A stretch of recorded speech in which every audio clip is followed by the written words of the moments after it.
Eccoli.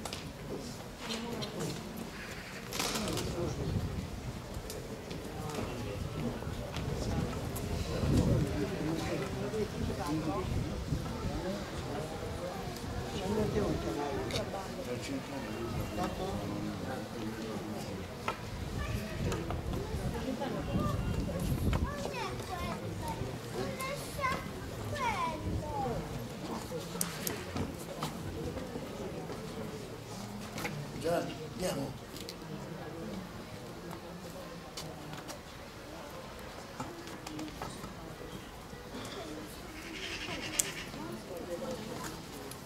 Andiamo, dai.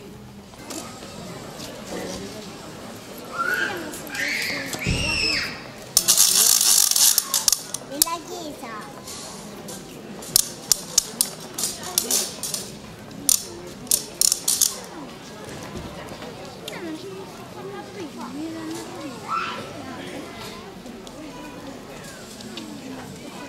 Non c'è qualche Segno della cosa.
Sono stato sbalzato all'improvviso su questo amore, causa influenza che c'è il nostro vescovo, sta a letto, non è che io stavo tanto qui che lui ha fatto non per niente. Ecco, allora tutto quello che io vi posso dire, che vi posso dare, lo dirò e lo darò con tutto il cuore, anzi ce lo diremo a vicenda. E se voi vi ricordate giovedì scorso il vescovo, iniziando questa catechesi, questo cammino di riflessione sulla parola di Dio, ci porterà fino alla Pasqua, si è soffermato sulla preghiera del Padre nostro, ha introdotto la preghiera del Padre nostro.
domani che io come mamma e come un papà tuo mi posso dimenticare perché io non mi dimenticherò mai di te. Ecco, dice questo papà e questa mamma a Dio tutta la sua vicinanza, la sua premura verso ciascuno di noi, presi proprio in un modo individuale, uno per uno, scendendo dentro le nostre situazioni di vita. Ma per cercare di capire questa vicinanza di Dio, questa premura, questa cura, questo starci accanto, soprattutto nelle difficoltà, c'è un'altra pagina di Vangelo che precede la preghiera, la pagina che riporta la preghiera del Padre nostro, che è come un sentiero dentro il quale ci possiamo calare per cercare di capire ancora come figli, no? Di che razza è fatto, di che pasta è fatto questo nostro Dio. Questa pagina del Vangelo è introdotta con questa realtà che sembra essere una realtà estranea alla seconda parte di questa pagina come riflessione. Dice il nostro Signore: non potete servire Dio e Mammona, perché o seguirete l'uno e odierete l'altro, o odierete l'uno e odierete l'altro. Come mai questo richiamo alla ricchezza? Mammona traduce la parola ricchezza. Intendiamoci bene, mi raccomando, su questo nostro Signore non è contro il denaro, o contro le ricche perché sono ricchi.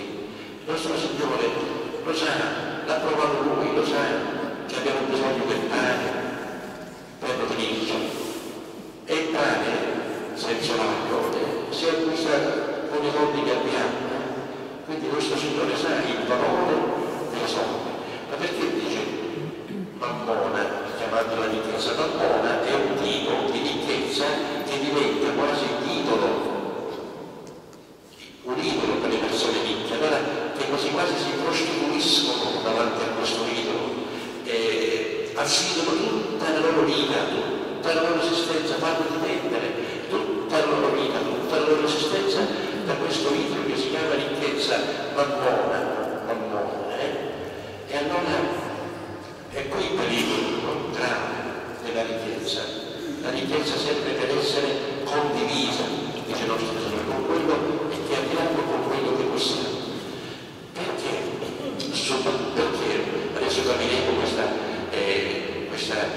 condanna, tra virgolette, all'idea della ricchezza quando diventa un idolo. Perché dice il nostro Signore: avete me come unica ricchezza.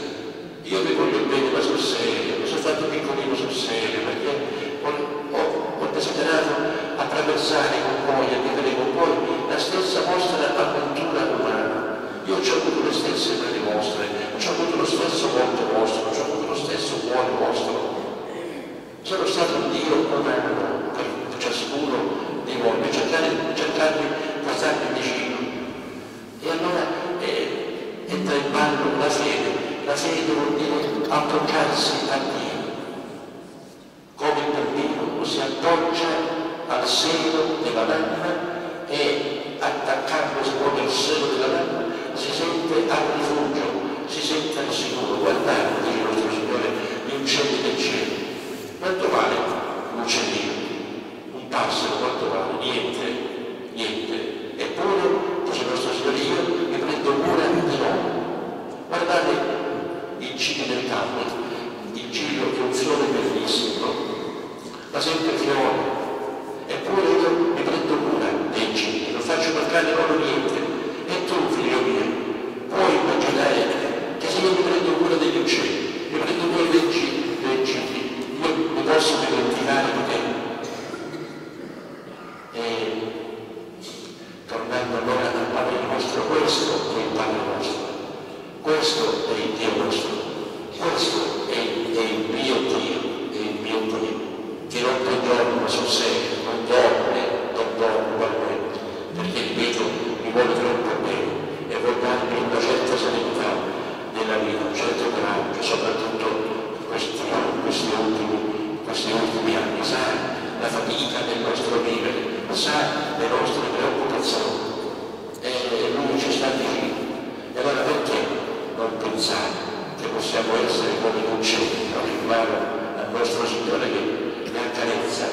non fa mancare niente a loro e poi li fa volare, perché non pensare che anche noi, nelle mani di Dio, prima o poi possiamo volare e sognare. E perché non pensare che possiamo essere anche come leggi, anche il Signore prende ancora una volta nella sua mano e la carezza? Perché non pensare che il nostro Signore ci accarezza? Non è vero?